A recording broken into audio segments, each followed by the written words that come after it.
안녕하십니까, 김홍현입니다. 애트리 책임연구원으로 있습니다. 제가 발표드릴 내용은 메모리 중심 컴퓨팅을 위한 운영체제 연구가 되겠습니다. 저희 거 기술을 들어가기 전에 먼저 요즘 최근 떠오르고 있는 응용들 몇 가지를 좀 소개를 좀 드리려고 합니다. 아마 많이들 아시겠지만 제일 먼저 이제 소셜 네트워크 쪽 응용들인데요. 페이스북의 사례를 먼저 얘기를 드리고 싶습니다. 전 세계 인구 70억 명 중에 약 한 13억 명 정도가 페이스북을 사용하고 있다고 하는데요. 이 13억 명 간의 관계를 표현을 하면 약 1조 개 정도의 그 관계들이 표현이 된다고 합니다. 그래서 이거를 그래프 데이터로 표현하면 1.39 빌리언 노드하고 1 트릴리언 엣지로 표현이 된다고 하는데요. 이게 약 한 8테라바이트 정도의 데이터로 표현이 된다고 합니다. 이게 이제 VLDB 2015년도에 나왔었던 내용들이고요. 이런 것들을 가지고 페이스북에서 관계를 이용을 해서 새로운 가치, 부가가치를 찾아내는데 활용을 하고 있다고 하죠. 그 다음에 또 한 가지 사례가 가운데 사례인데요. 이 GPT라고 하는 오픈 AI 쪽에서 최근에 핫 이슈가 되고 있는 일반 인공지능과 굉장히 유사한 언어 지능이 나왔는데요. 여기에서 여러 가지 이제 이슈가 되고 있는데 그 중에 하나가 이 언어 지능으로 작년도에 그 학습이 된 언어 지능인데 코로나 사태가 아직 터지기 전에 그 학습이 된 언어 지능이라고요. 근데 그거를 가지고 올해 7월 달에 코로나 사태가 터지고 난 이후에 코로나에 대해서 이 언어지능에다가 물어봤다고 그럽니다. 코로나 터지고 나니까 제일 타격이 받는 업종이 무엇일 것 같으냐. 이렇게 물어보니까 사람들과 접촉이 많은 그 업종이 굉장히 타격을 많이 받을 것이다. 이렇게 답을 했다라고 합니다. 상당히 좀 무서운 얘기죠. 그러면은 앞으로 어떤 업종이 각광을 받을 것 같으냐 그랬더니 온라인으로 그 사람과의 접촉이 없는 그런 업종들이 떠오를 것이다. 이렇게 대답을 했다고 해요. 코로나 사태가 벌어지기 전에 그 학습이 된 인공지능 모델이 이런 정도의 답을 할 수 있다고 하는 것이 상당히 좀 놀라운 상황이고요. 근데 이거를 처리하기 위해서 인공지능에서 이제 학습하는 데이터 종류가 있는데 파라미터라고 하는 것이 있습니다. 이거를 1750개의 그 파라미터를 사용을 했다라고 하고요. 이 파라미터가 700GB 정도의 GPU 메모리에 올라와 있는 그런 상황이라고 합니다. 이거를 처리하기 위해서 마이크로소프트에서 특별한 클러스터를 하나 제작을 했다라고 하는데요. 이 클러스터가 CPU 개수가 한 20만 개, 그리고 GPU 개수가 한 1만 개, 그리고 노드들, 컴퓨터 노드들, 서버라고 하죠. 서버들끼리 연결하기 위해서 400GBps 정도의 네트워크로 서로 상호간에 연결되어 있는 이런 클러스터를 사용을 했다고 합니다. 만약에 그런 전용 클러스터를 쓰지 않고 그냥 클라우드, GPU 클라우드 요즘 아마존 같은 데서 서비스를 하죠. 구글 같은 데서도. 이런 GPU 클라우드를 사용한다고 그러면 한 50억 원 정도가 소요가 됐을 거라고 합니다. 이게 굉장히 큰 응용들인 거죠. 그러면서도 센세이셔널하고요. 제일 오른쪽에 있는 휴먼 브레인 시뮬레이션이 하나 있는데요. 이거는 조금 된 이야기이긴 합니다. 이게 2011년도에 전 세계 탑 넘버 원을 차지했던 일본의 슈퍼컴퓨터 K컴퓨터가 있습니다. 여기에서 사람 뇌의 한 1% 정도를 그리고 그 사람 뇌 동작의 1초 정도를 시뮬레이션을 해봤다고 합니다. K컴퓨터에서. 이 K컴퓨터에서 1초 정도를 시뮬레이션 하는데 사람 뇌의 그 17억 개의 뉴런, 그거를 17억 개의 노드로 표현하고요, 역시. 그 다음에 약 한 100조 개, 아니 10조 개 정도의 엣지, 그 뉴런 간의 관계입니다. 신경망이죠. 이거를 이제 K컴퓨터 속에다가 넣어서 시뮬레이션을 했고요. 이거를 표현하는데 80페타바이트 정도가 들었다고 합니다. 그런데 이 1초간을 시뮬레이션 하는데 이 슈퍼컴퓨터에서 당시에 전 세계 1위를 했었던 슈퍼컴퓨터에서 약 40분 정도가 소요되었다고 해요. 그래서 이런 응용들이 나오고 있는데요. 이런 응용들의 이제 공통점을 보면 큰 데이터에 대한 그 실시간적인 처리, 이런 것들이 가장 큰 특징이 될 것 같고요. 제 왼쪽을 보시면 그 중에서 가장 핫한 게 요즘에 딥러닝이니까 이 딥러닝 쪽에서 사용되는 메모리가 계속 꾸준히 늘어가고 있습니다. 그래서 왼쪽 중에 그 여러 가지 중에 그 초록색 라인이 그 사람 뇌를 시뮬레이션 하기 위해서 들어가는 그런 메모리 양이고요. 세로축이 메모리 양이고요. 가로축이 이제 연도입니다. 지금 현재가 2020년이니까요.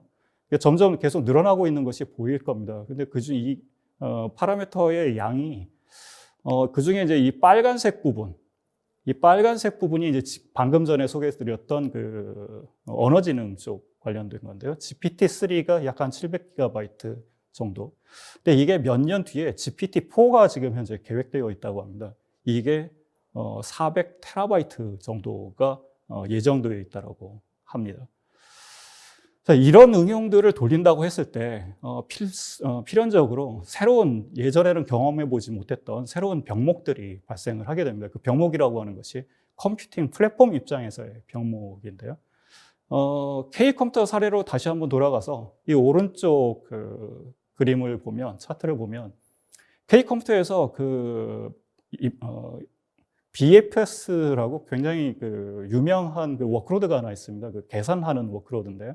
이 BFS라고 하는 워크로드를 K컴퓨터에서 돌려봤더니 약 그 작은 규모, 한 K컴퓨터 전체 노드 중에 일부분만 사용했을 경우에는 한 64노드죠. 64노드 정도를 쓰면 성능이 1236 밀리언 그 성능 정도가 나온다고 그럽니다. 근데 이거를 이 정도 가지고는 부족해서 노드 수를 6만 대 정도로 늘렸다고 그럽니다. 늘렸더니만 어떤 현상이 발생하냐면 성능이 274, 그 노드당 성능이 274로 주저앉게 되는 그런 현상이 발생한다고 해요.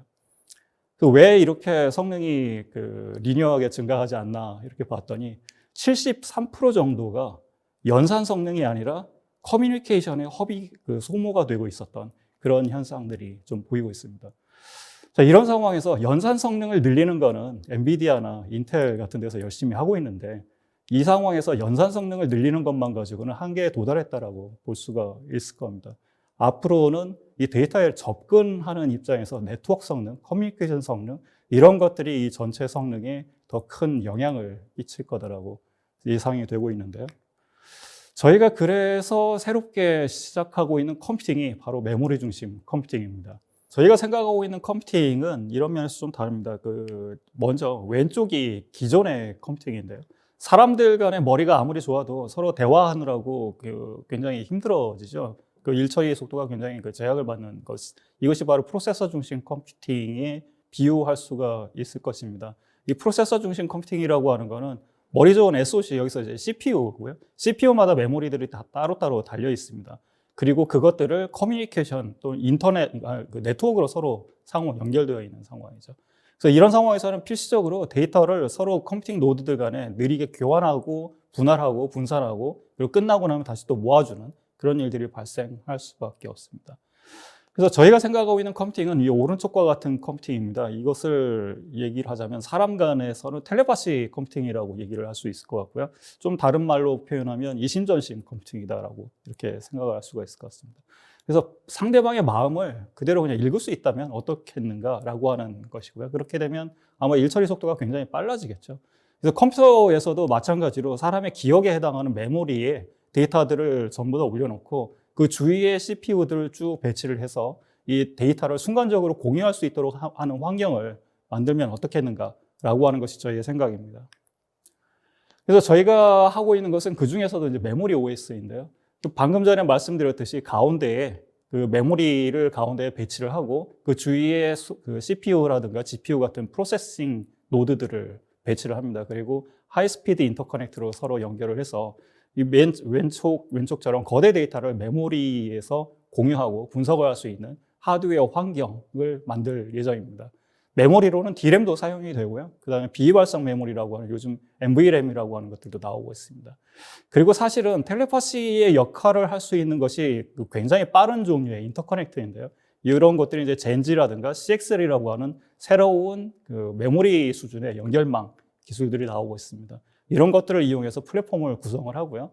그 다음에 두 번째로 이 메모리를 메모리답게 하는 운영체제 기술을 좀 가보려고 하고 있습니다. 그래서 이 가운데에 메모리를 뒀는데 이 메모리를 파일처럼 두거나 또는 커뮤니케이션의 영역이 아니라 정말 메모리처럼 보고 각각 모든 CPU 노드들이 메모리처럼 접근할 수 있도록 하려면 운영체제를 어떻게 바꾸어줘야 되는가 이 부분을 저희가 지금 생각을 하고 있고요. 그 다음에 이제 세 번째로 지금 현존하는 운영체제에 몇 가지 제약 조건들이 또 있습니다. 예를 들어서 256TB 이상의 메모리에 접근할 수 없는 기술적인 한계들도 좀 있어요. 그래서 이런 부분들을 다 모아서 운영체제 수준에서 어떤 일을 할 수 있을 것인가 라고 하는 걸 저희가 고민하는 것이 저희 연구 과제이고요. 메모리 OS의 아키텍처는 크게 레이어가 한 3가지 정도가 됩니다. 제일 위쪽에 이제 애트리가 거대 데이터를 위한 새로운 앱스트랙션이라고 하는 그 주제를 가지고 가고 있고요. 하나가 이제 거대 주소 공간을 어떻게 다룰 것인가. 그 다음에 메모리를 어떻게 하면 안전하고 검증 가능하도록 쓸 수 있을 것인가. 이런 주제가 있고요. 그 다음에 또 하나가 분산, 접근, 분할, 실행 이런 것들을 마치 전부 다 하나의 메모리인 것처럼 다 통합해가지고 볼 수 없을까라고 하는 야심찬 주제를 가지고 연구를 하고 있습니다. 그 아래쪽에 글로벌 메모리 쪽에서 카이스트에서는 원격 메모리를 어떻게 하면 빨리 접근할 수 있을까라고 하는 그 주제를 가지고 연구를 진행 주시고요. 그 다음에 유니스트 쪽에서는 각 개별 OS 내부에 VFS와 VM이라고 하는 메모리와 파일 시스템이라고 하는 부분이 있는데 이 부분을 어떻게 하면 하나인 것처럼 볼 수 있을까라고 하는 측면에서 연구를 하고 계십니다. 이 부분이 저희가 하고 있는 R&D의 커버리지가 되겠습니다. 이게 운영체제의 모든 스택들을 다 표현을 해놓은 것인데요. 이 스택 중에 이 가운데의 메모리와 스토리지 그리고 파일 시스템 이 3가지를 완전히 메모리 중심이라고 하는 새로운 관점에서 재해석하는 일, 이것이 우리가 하고 있는 것입니다.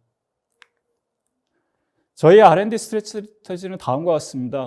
먼저 지금 현재 저희가 공개 소프트웨어 과제로 진행을 하고 있고요. 저희의 모든 결과물들은 내부에서 그 GitHub에 업로드가 돼서 모든 그 커뮤니티에 공유가 될 것입니다. 그래서 일단 1차적으로는 애트리와 카이스트, 유니스트의 참여자들 간에 GitHub으로 공유들을 할 거고요.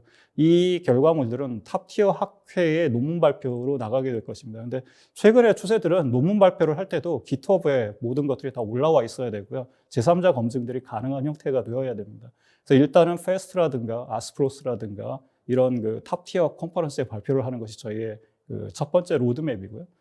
제일 나중에는 리눅스, 그리고 젠지, 스파크, 이그나이트, 옵테인 DC 같은 이런 그 메모리 중심 컴퓨팅 관련된 커뮤니티들이 있습니다. 그리고 단체들이 있고요. 회사들이 있고요. 이쪽 글로벌 오픈소스 커뮤니티와 연계를 하고 현안 로드맵을 동조하는 이런 것이 저희의 전략이 되겠습니다. 그래서 저희가 이거를 통해서 최종적으로 달성하고자 하는 것은 시스템 소프트웨어 쪽 분야에서 저희가 한국이죠. 한국뿐만 아니라 애트리도 그렇고요. 오픈소스 수혜국이었던 부분인데 이 부분을 기여국의 입장으로 좀 가보도록 하는 것. 이것이 저희가 가지고 있는 롱텀 고울이다라고 볼 수 있겠습니다. R&D 로드맵은 다음과 같습니다. 지금 현재 그 총 4년짜리 과제로 지금 진행 중이고요. 지금 현재 2020년 2년차 진행 중입니다. 2년차 말에 오픈소스로 올릴 예정이고요. 2021년부터는 완전 풀 오픈소스로 진행이 될 예정이고 이 과제가 다 끝나고 나면 저희가 생각하고 있는 메모리 중심 컴퓨팅을 위한 운영체제가 나와서 텔레파시 컴퓨팅이라고 하는 새로운 그 패러다임 을 한번 소개를 시켜드릴 수 있을 거라고 생각합니다. 오픈소스 입장에서의 R&D 로드맵입니다. 저희는 이제 2차년도에 제한적인 공개를 할 예정이고요. 올해 말에 제한적 공개가 예정되어 있습니다. 내년부터 완전 공개 들어가게 되고요. 그거 이외에 뭐 몇 가지 오픈소스 관련된 그 정량 지표들이 있습니다. 그냥 사업계획서에 약속되어 있는 것들인데요. 지금 현재 이미 이것들은 훨씬 더 넘어서는 그 실적들을 가지고 있습니다. 어쩔 수 없이 평가의 측면에서 이런 부분들이 조금 있는 것 같습니다. 결론은 다음과 같습니다. 저희가 그동안의 그 프로세서 중심의 컴퓨팅 위주에서 메모리 중심 컴퓨팅이라고 하는 쪽으로 생태계를 한번 좀 가보려고 하고 있는 상황이고요. 사실 CPU의 강자가 인텔이고 GPU의 강자가 엔비디아, 거기에서 한국이 할 수 있는 어떤 그 역할이 제한되어 있는 것이 사실입니다. 우리나라가 메모리 강국이잖아요. 그래서 이 컴퓨팅 플랫폼을 메모리 입장에서 완전히 재해석해보는 것, 그것이 저희가 가보고자 하는 길이고요. 그 과정에서 방법론적으로 공개 소프트웨어와의 그 발전, 그리고 저희가 그쪽에 기여를 할 수 있는 부분, 그런 부분들을 꾸준히 찾아 나가 보려고 하고 있습니다. 그리고 이렇게 만들어 놓은 걸 가지고 GPT라든가 소셜 네트워크, 인공지능, 또 사이버 보안 여러 가지 굉장히 거대한 데이터를 다루는 그런 응용들이 있는데요. 그런 쪽의 응용에 저희가 개발한 기술을 적용을 해보려고 하는 것이 저희가 가지고 있는 생각이고요. 최종적으로 이걸 가지고 차세대 메모리 기반의 신개념의 공개 소프트웨어를 하나 만들어 보자라고 하는 것이 저희가 가지고 있는 생각입니다. 예, 이상 제가 발표드릴 내용은 여기까지입니다. 감사합니다.